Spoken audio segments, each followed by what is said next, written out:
Now I'm going to have the pleasure of introducing Greg Eghigian, who I have known actually as a fellow German historian, even if he's not here in that guise today, for quite some time.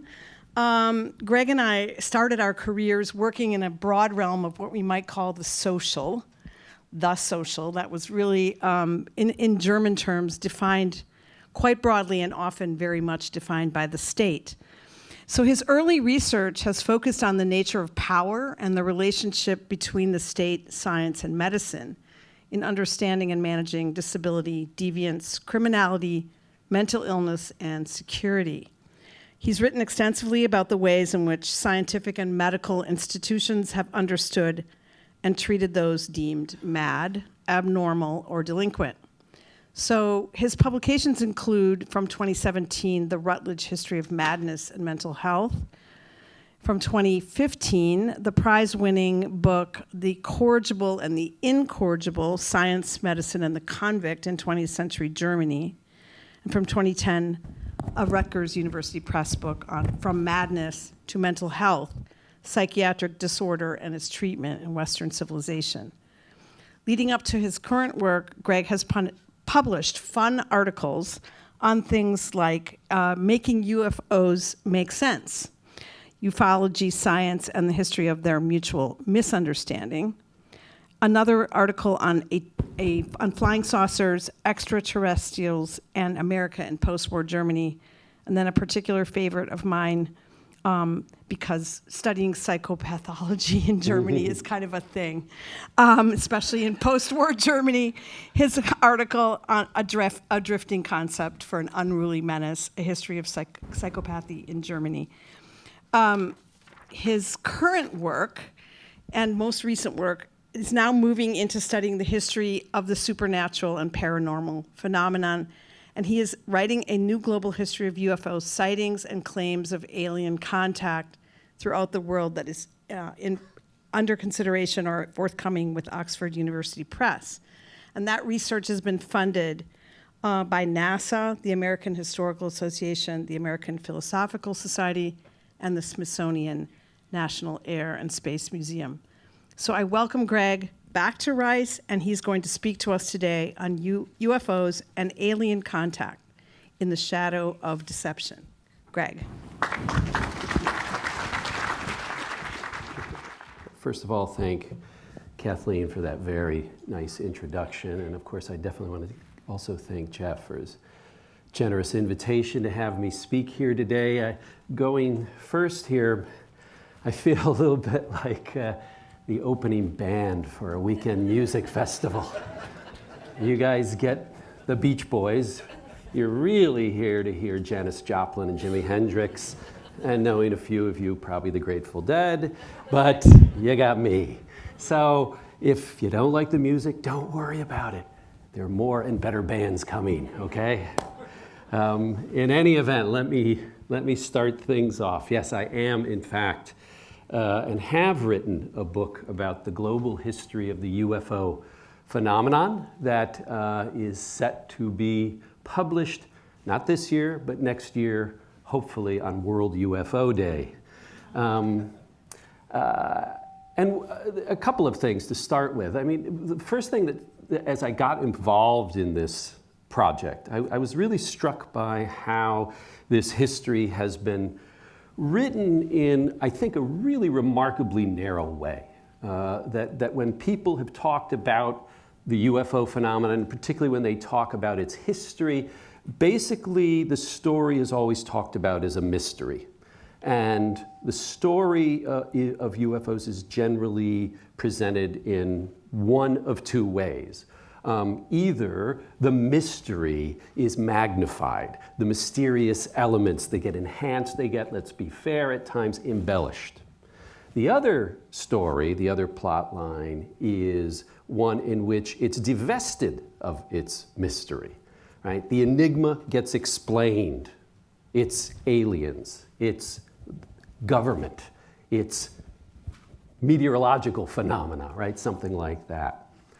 So instead, what I want to do today is to focus on what has gone into the making of the UFO phenomenon as part of human history, and namely to do it by looking at one thing, and that's deception, and to look at the role that deception has played in actually playing a kind of key role in shaping the UFO and alien contact phenomenon as it's become known over time. To start with, if we're talking about deception, we have to start with a figure, at least when we're talking about the Western world, and that is the devil, the arch deceiver, or as he was talked about in the Middle Ages, the father of lies, right? Since the late Middle Ages, Christian theology established not only this idea of the arch enemy to God's order, it made the devil the model for our understanding, for understanding deception as this key to sin and evil, basically through temptation. But not just temptation, subterfuge, confusion, the exploitation of vulnerabilities, things like that. And Protestants especially viewed the devil and of course his minions, the demons, as tempting and deceiving people's both really directly through planting wicked thoughts in their minds, but also from a distance through encouraging corrupt ways of thinking or behaving. So diabolical temptation has really framed our sense of deception as destructive, as corrosive, as corrupting in some way. Now, I am actually not the unique or the first person in considering deception and its role in the UFO phenomenon. There is, in fact, another figure who's done that very thing, who traveled this path well before I did. Namely, this is the Archives of the Impossible own Jacques Vallée, who was here last year. Right? And he did so in a couple of different books. First of all, Messengers of Deception in 1979, and then later Revelations in 1991. Now, what he did in these works was he expressed this kind of concern at the time that he had, that the philosophies of many people who were claiming to have had contact with aliens, that they were kind of replete with, let's put it bluntly, racist and totalitarian values. He was also worried that the US government was actively involved in sending observers on a wild goose chase of one kind or another, and that, as he put it, there was this kind of dangerous mythology that was collecting or assembling around alien visitation that bred, as he called it, and I'm quoting him here, new cults that would extinguish the light of reason and free inquiry and threaten to drive serious research into the quicksands of speculation. Now, I'm interested in thinking about deception here in a slightly different way than Vallée talked and thought about it here. So rather than being concerned about the ways in which deceit and deception are kind of a barrier, kind of hurdle to our understanding of the UFO phenomenon, what I want to do is, in fact, adopt a sort of a slightly different approach. I want to look at the ways in which deception has been an integral part of the ways in which UFOs and the UFO phenomena have been perceived, been studied, been talked about, these kinds of things. So that when we look at the ways in which deception has played various parts, as I'm going to chronicle here today, in the drama surrounding UFOs, where we'll see that the UFO phenomenon has ties to other histories, and we'll see how deception, and here I mean deception both real and imaginary, has contributed, how they both have contributed to making the UFO phenomenon something socially, politically, culturally unique and distinctive in history. In my view, to neatly sort of attempt to separate deception from the phenomenon is to then not to acknowledge and appreciate their entanglements that they've had with one another. Now, it's important to keep something in mind when I'm talking about this. And it's something I often say, I say it all the time, it's probably my biggest mantra, okay? And that is, UFOs don't make history. people make UFOs, make history.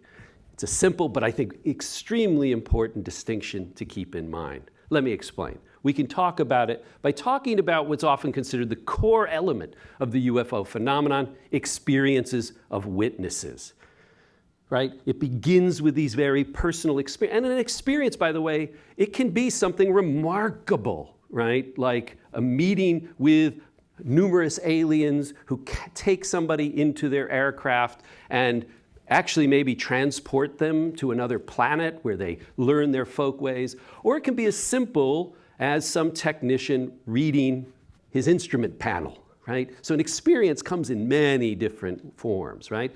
So we often talk about there's these sightings, right? These witnessings that take place. But the thing that I think is often neglected is that that's not what we tend to, most of us, traffic in.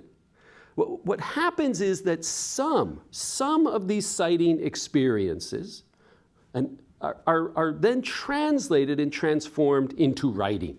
That is to say, we know that most people who have a sighting do not report it to anyone, or if they report it to somebody, it's maybe just a friend or a family member. Most never get written down in some form. So only a fraction get reported. They get transformed into writing. The writing might be through the police, it might be the Air Force, it might be a UFO civilian group, it might be a UFO agency, it might be the media, right?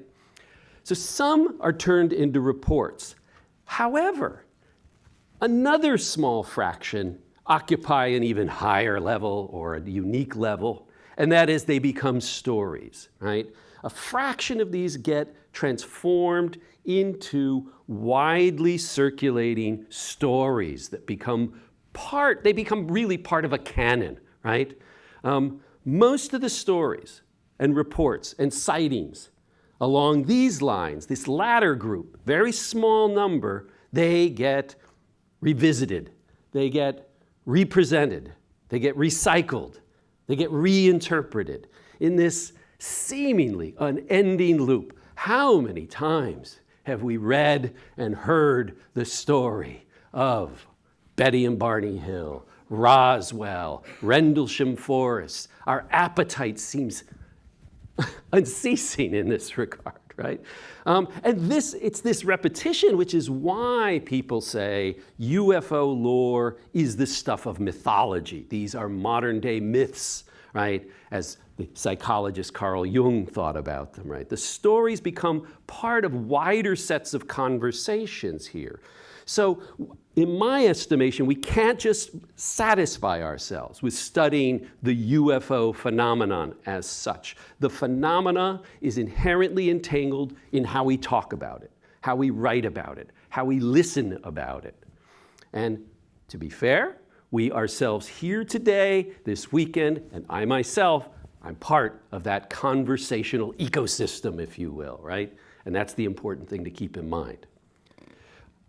So, how then has deception figured into these sightings and these reports and these stories and these studies that are the stuff of the UFO culture and the UFO world, right?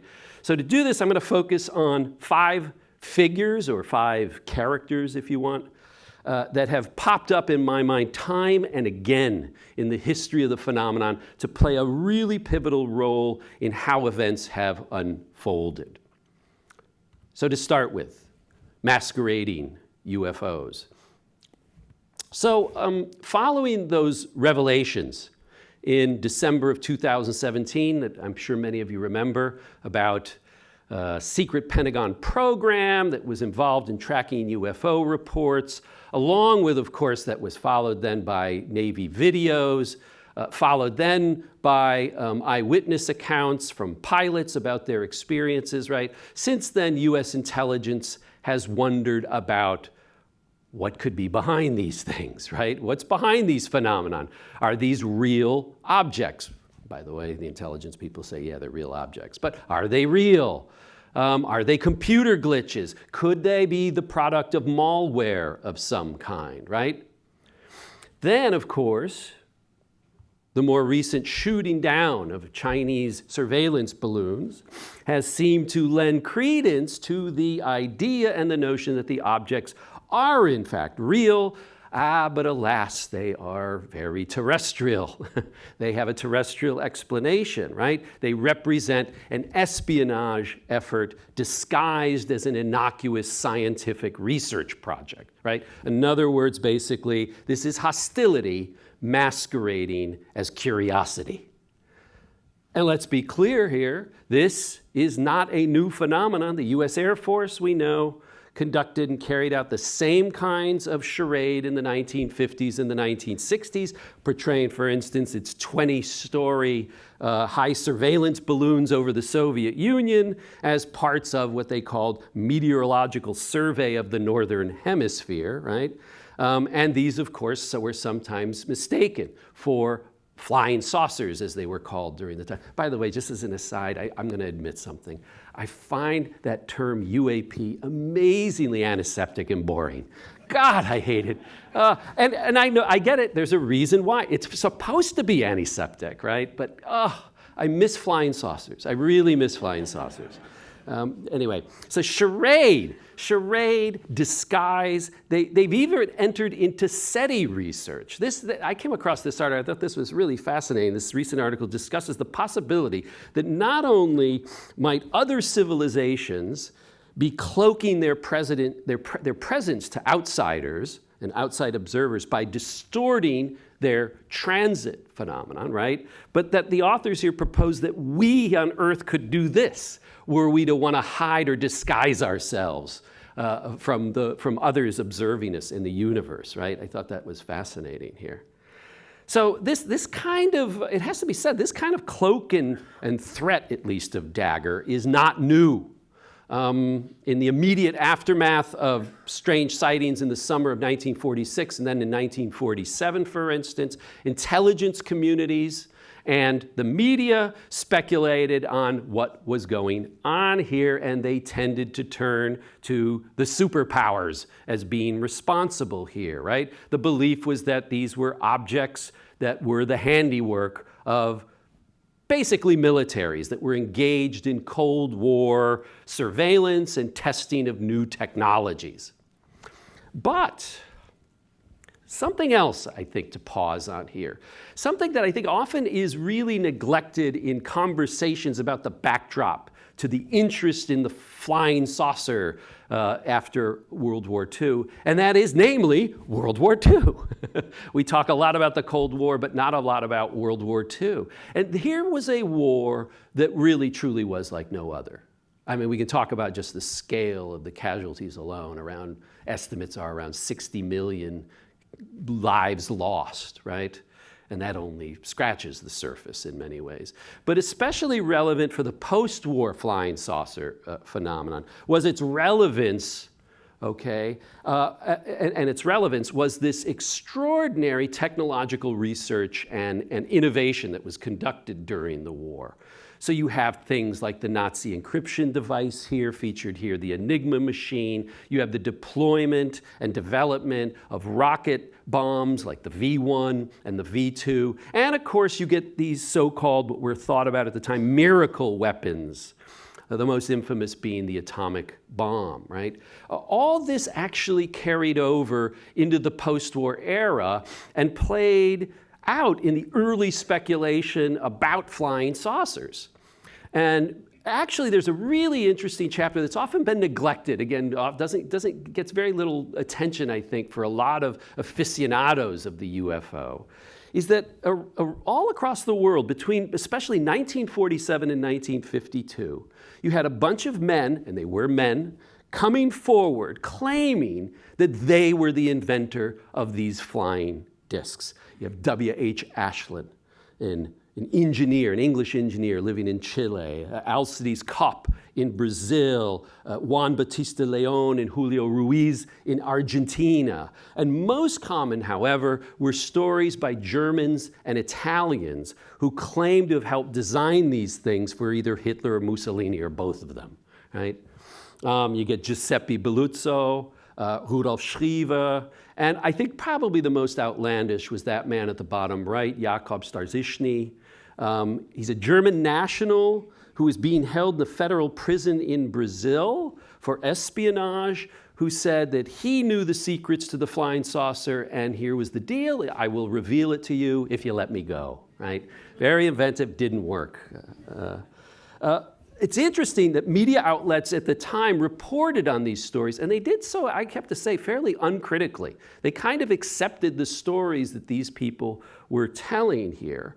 And then the story started to be taken up by a small group of unreformed neo-Nazis and nationalists in West Germany, who circulated another version of this story that is still alive to this very day in a lot of neo-Nazi lore, namely that Hitler never died. Hitler lived after the war. He was assembling, he was headquartered, either usually it was in the Himalayas or in Antarctica with his trusted scientific advisors. Those of us who have done German history know I don't think Hitler had much patience for scientists, so that seemed a little far-fetched. But in any event, they were hidden there, and that what the flying saucers were is that they were actually reconnaissance vehicles in preparation for World War III.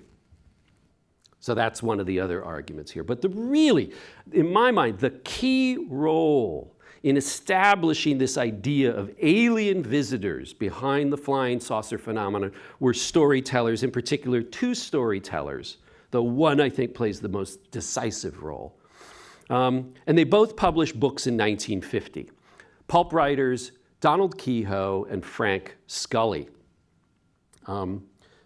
Keyhoe's really important because his book is the first one to come out, and his book is so popular that you can trace its impact throughout the world because it gets serialized in periodicals, in newspapers and magazines throughout the world. And so very quickly, everybody is aware of his arguments and theses here. And what they do is they set in motion two basic ideas that are come to dominate talk about UFOs. One, that the government knows and has knowledge that these are actually aliens and they're lying about it. Secondly, that a campaign needs to be started to get authorities to come clean and disclose what they know, right? This becomes critically important here.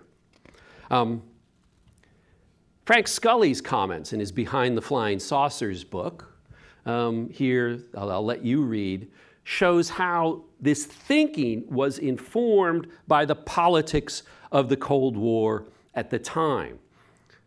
It's one of the really, I think, distinctive things about the UFO phenomenon as part of the wider, whatever you want to call it, supernatural, paranormal phenomenon of the 20th century, is that it has these very direct ties to governments, authority, security, the military. Stories about Bigfoot or Loch Ness, stories about ghosts don't tend to do that, right? So, and this is what's made it so easy, I think, for people studying and interested in UFOs to adopt the language of threat, and also it's what leads to a lot of people to get attracted to theories of conspiracy as well. So yes, the 20th century's intelligence and service, I mean, not service, but surveillance culture really did play a key role, a fundamental role in the shaping of how UFOs were understood, just as today's cold spy wars that are going on are playing a role today in our perceptions of what's going on. Now, what of course people have wanted to know is this. If flying saucers really are the work of extraterrestrials or some other kind of intelligence, who are they? What do they want? Why are they here? This man, Whitley Strieber, another of our looming presences here at the Archives of the Impossible, in many ways best exemplifies this quest to make sense of what are really seemingly unfathomable visitors. And is that opaqueness? Is that deliberate on their part? Right? Becomes a sort of question that gets raised. This quest, too, has its history.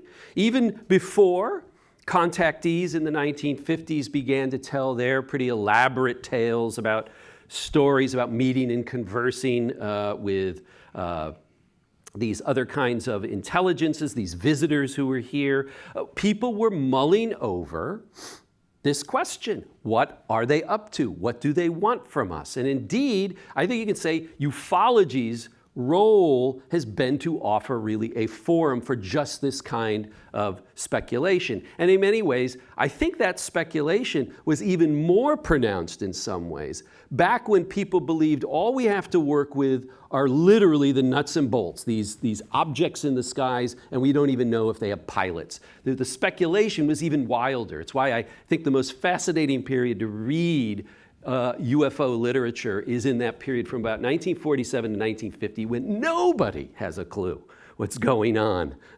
And there aren't a lot of really big theories out there, right? So,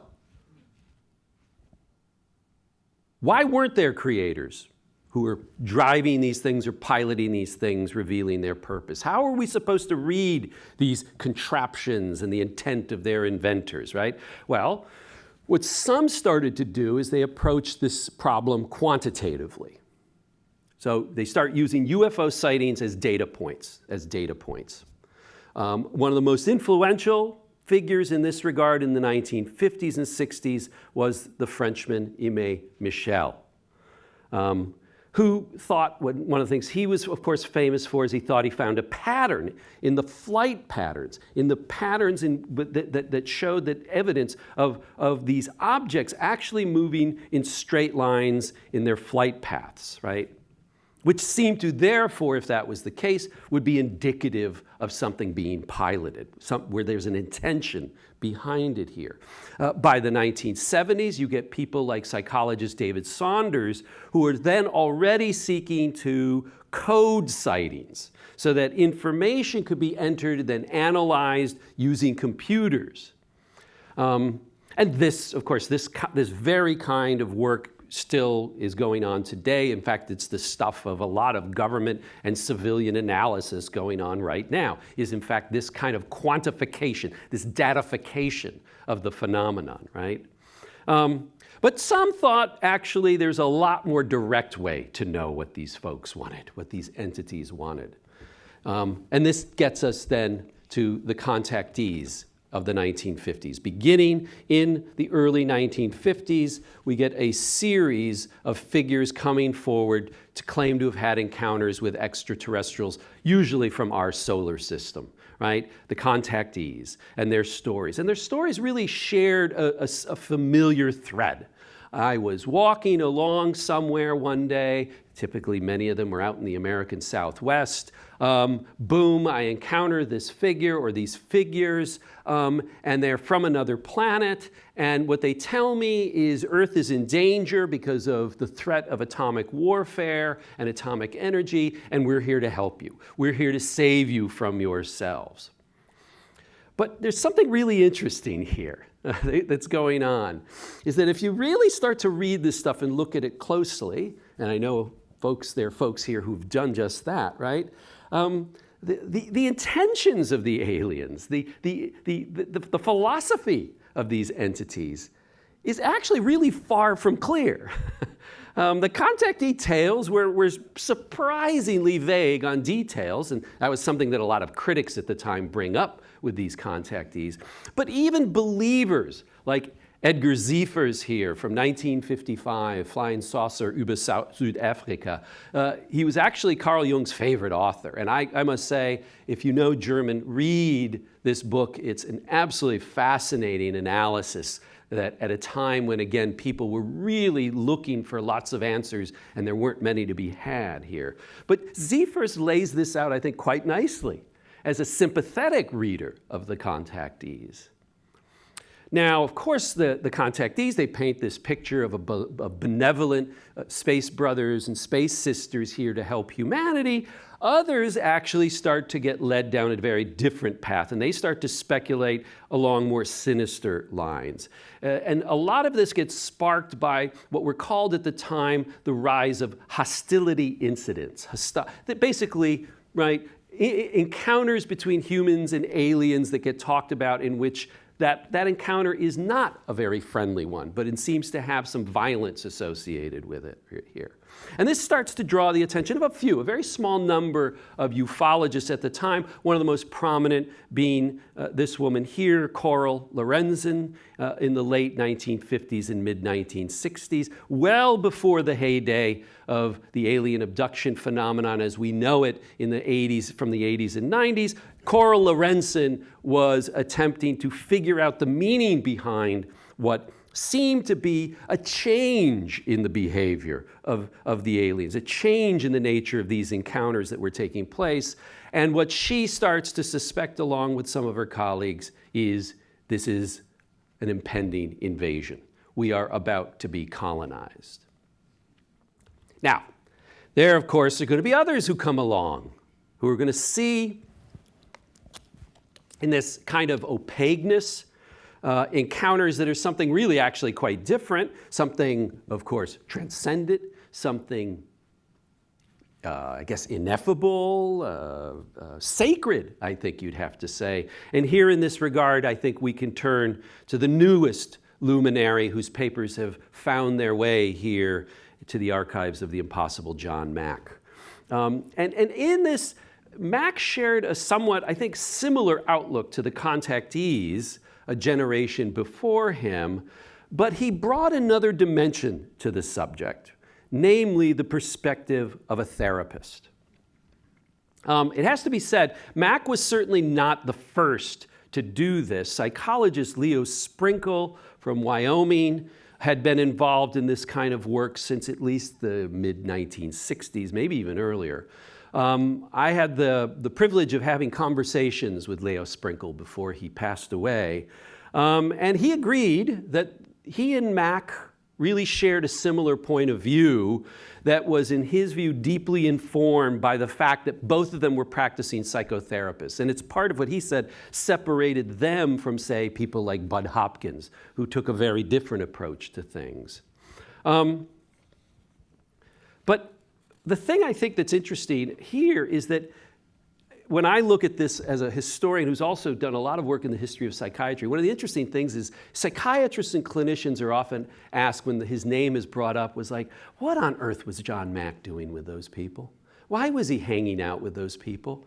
Why did he take them seriously? And I often say, you know, actually the more interesting question is to turn that around. Why were they hanging out with him? Right? Why did they seek him?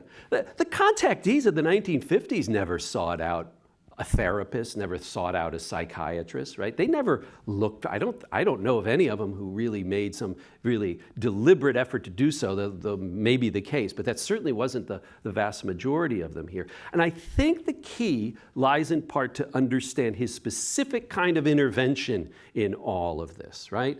Mack's intervention was to assume the kind of guiding, caring character that was rooted in the language of trauma that gets very common to late 20th century psychotherapy.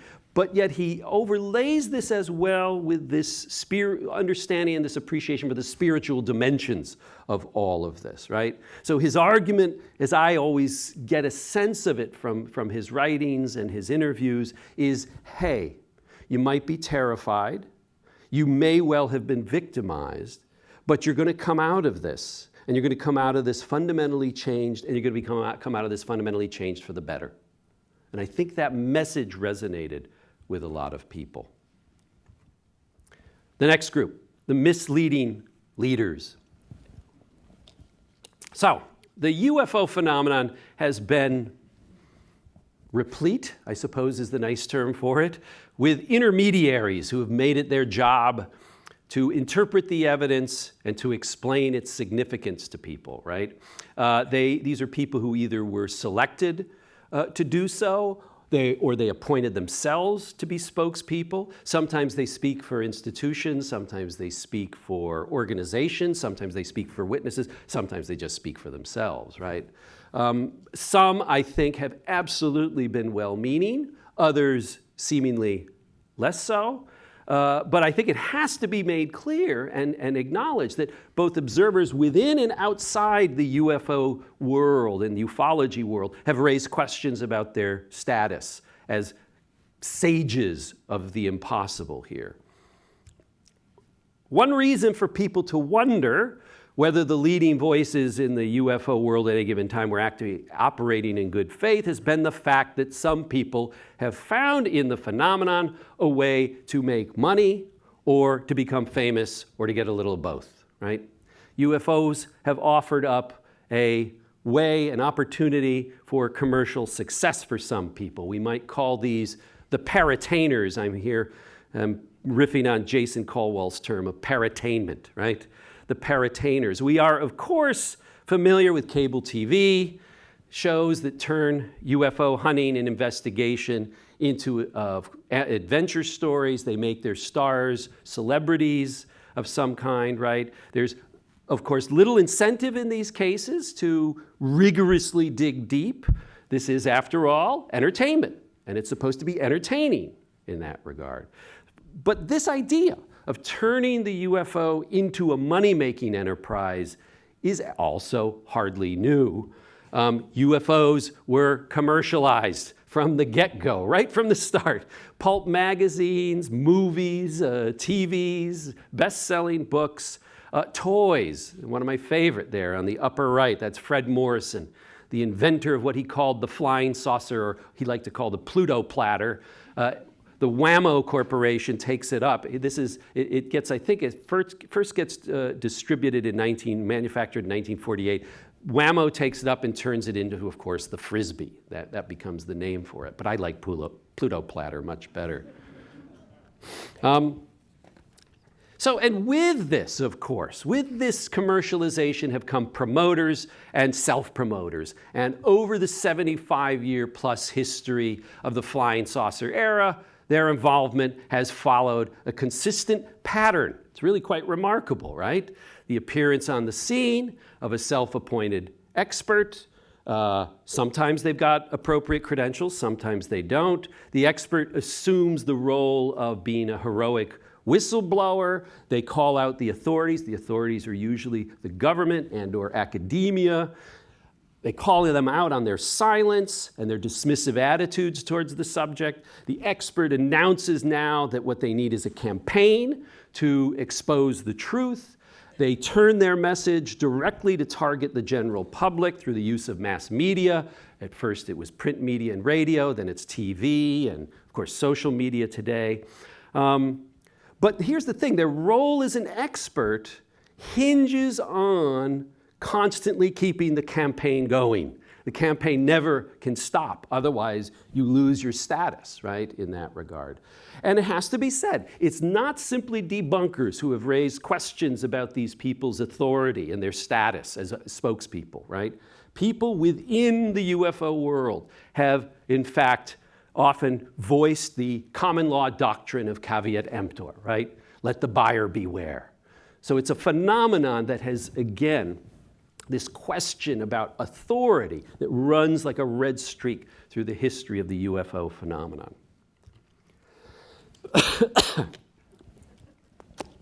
Yes, this gets us to another figure of deception in the history of the UFO and alien contact phenomenon, namely the Joker. The Joker.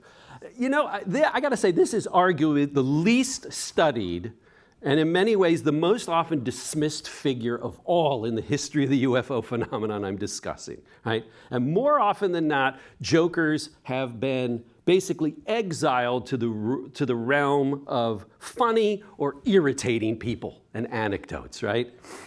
This is the world of the hoaxers, the pranksters, the con artists, and a lot of times the marketers, right? Witnesses and believers in alien encounters have consistently, right, complained of not being taken seriously.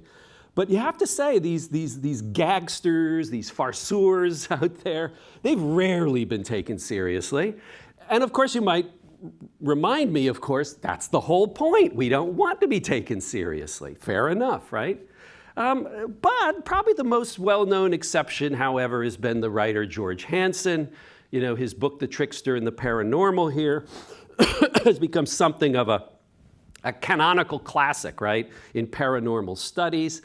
But let's be fair, Hansen is hardly alone. There's a lot of scholars, a lot of academics who studied this widespread persona in the world of folklore, the trickster, this figure of a shrewd deceiver, this player of tricks who transgresses taboos, who topples conventions, who could just as easily be a con artist as a prophet, right? That kind of thing.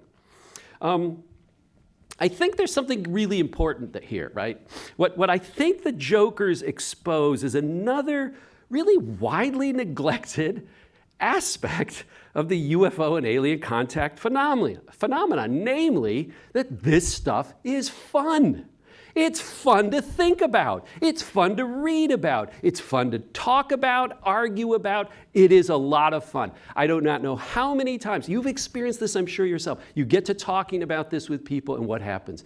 They break out in smiles. They have stories to tell. Some of them are funny, some are not sometimes. But no matter what, people often really get excited to talk about this stuff because it's enjoyable in some fashion here, right? And I think that's something we have to recognize is nothing new. We know, for instance, from the history of the 19th century phenomenon of spiritualism, that many people went to spiritualist seances and things like that out of a desire to simply have some fun. They didn't take it terribly seriously, right? They weren't there to maybe make trouble. They were just there to have some fun. And of course, one part of this fun has been hoaxing and pranking. Hoaxers and pranksters, they've been a part of the landscape of paranormal culture for a very long time. Take, for instance, the practice of putting on a white sheet to scare people to think you are a ghost. This has a very long tradition. One of the earliest references to it date in English language, at least go back to 1584. In England, this was done for a lot of different reasons. A very common place for this was in churchyards and cemeteries, and it could have some very bad consequences for the person pranking because we know several people were beaten so badly they had to be taken to the hospital in the process. But of course, hoaxing has been a big part of things like the Bigfoot phenomenon as well. And there you see, of course, Harry Houdini in the upper left-hand corner, who was interested in this phenomenon as well. But of course, right, hoaxes, forgeries, frauds, they've been a staple of the UFO phenomenon since the earliest days in 1947. The motivations of perpetrators, well, they're pretty diverse, like the people themselves behind them, right? Some will go on to claim, we did it, and I did it for a laugh. It was fun. It was just fun to do. Other people do it for attention. Some tried to con people out of their money. Others do it out of a desire to educate people. That's what's going there on the bottom right. Two gentlemen who released a balloon in 2009 with a flare. They said to, quote, show everyone how unreliable eyewitness accounts are along with investigators of UFOs. So sometimes it has this sort of moralizing pedagogical purpose to it here. Pranking, it has to be acknowledged, has also been exploited for commercial purposes. Very soon after the reports of flying saucers, advertisers saw this as a great opportunity, right? So they turned to publicity stunts. The term for this is, they used alternating terms for it, ballyhoo or stunt marketing, right? But the idea is, right, you read something like flying saucers over Chicago, and then you find out it's because this new auto paint is so shiny it reflects into the air, and that's the reason why. And the idea here is the deception is a joke. It's the hook. It's the clickbait, right, in a non-digital world that gets you to look at the ad more carefully here. So the idea is you're not made out to be the fool in this. Instead, you're invited to laugh along with the advertisers here. So here, the art of deception is an innocuous little thing, or at least it's perceived to be as such. All right, the last one. If we aren't being fooled by technology, if we're not being fooled by aliens, if we're not being deceived by other people, there's been one other possibility that people have laid out. We're fooling ourselves, right? We're fooling ourselves. Homo deluser. It is we who delude ourselves. We may do this because we're ignorant. Maybe we do it because we're arrogant. Maybe we do it because we lack the facility to be self-critical. Maybe we are the emperor with no clothes, and the only people we listen to are that small circle of lackeys around us. Maybe we're to be blamed for all of this, becomes one of the other arguments that gets thrown around. Now, of course, one of the most, I think it has to be acknowledged, most insidious forms of this kind of sense of self-deceit historically has been associated with what for a long time in the Western world was referred to as madness, and we today would call mental illness.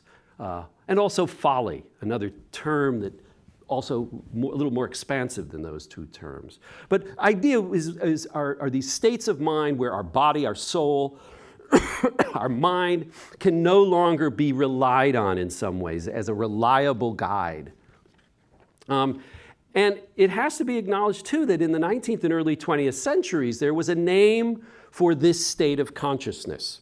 A person was said to be alienated from reason, right? That term alien shows up. And a specialist assigned to treat this kind of insanity was frequently referred to as an alienist. An alienist. This history of the UFO phenomenon has in fact intersected in multiple ways with the history of madness at multiple points. Probably one of the most widespread ways this has played out has been seen in the ways in which the mental health of witnesses and claimants have been routinely questioned by people. In common everyday parlance in life, right? This sentiment has been expressed by skeptics who use pejorative labels like crazy, screwball, crackpot. These, of course, have always been meant only one way, as insults on the credibility of people having experiences or having certain beliefs. But it also has to be said that beginning in the 1950s, there were certain professional clinicians who wondered whether there was a genuine medical pathology at work in all of these claims of witnesses here. The French psychiatrist Georges Hoyer was probably the first among the people to talk about there being what he called a flying saucer psychosis. He was followed in the 1960s by the New York-based psychiatrist Joost Meerloo, who spoke of what he called a flying saucer syndrome that he believed could affect some people who suffered from severe anxiety. But it has to be said, before we start to say, this kind of stuff, this appeal to psychiatry and mental disorder is only solely the preserve of outsiders who are seeking to discredit witnesses and experiencers, we need to keep in mind that during the height of the discussion about alien abduction in the 80s and 90s, investigators of all kinds embraced psychopathological reasoning to validate the claims of experiencers, or abductees as most of them were called back then. And they did so by pointing to the mental trauma that they appeared to manifest. So here you were with people who had extraordinary stories, harrowing stories to tell. You don't have photographs. You don't have artifacts to point to. You have memories and stories, that's all. So the question is, how do I validate that? I validate it, the argument becomes, through the presence of trauma. These people suffer from trauma. It lends credence to their stories here. It's not at all a coincidence that all of this takes off and takes shape following, in 1980, the publication of the Diagnostic and Statistical Manual, in which for the first time there's official recognition of what? The post-traumatic stress disorder diagnosis in 1980, which we know historically had an effect on expanding the concept of trauma.